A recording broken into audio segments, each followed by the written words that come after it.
tendit le morceau de photo. Lorsqu'il le prit, un frisson glacial parcourut l'air. L'atmosphère changea instantanément. Le feu crépita plus fort, la fumée s'épaissit, prenant une teinte violacée. Le devin plaça la photo sur une petite calebasse et commença à murmurer des incantations dans une langue ancienne et gutturale que Naboo ne comprenait pas. Sous ses yeux écarquillés, l'image de Sori se mit à trembler. D'abord légèrement, puis de plus en plus violemment, comme si elle était secouée par un tremblement de terre invisible. La photo se plia, se tordit sur elle-même, puis l'impossible se produisit. L'image s'estompa, se transformant en une sorte de brouillard lumineux qui fut aspiré à l'intérieur d'une petite bouteille de verre que le devin tenait dans sa main. Et quand la fumée se dissipa, Naboo poussa un cri d'horreur étouffé.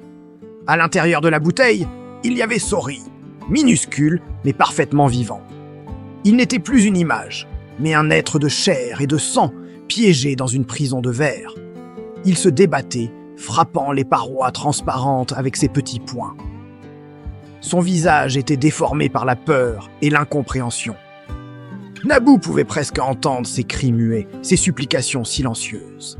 Il la regardait, ses petits yeux emplis de terreur, comme s'il la reconnaissait.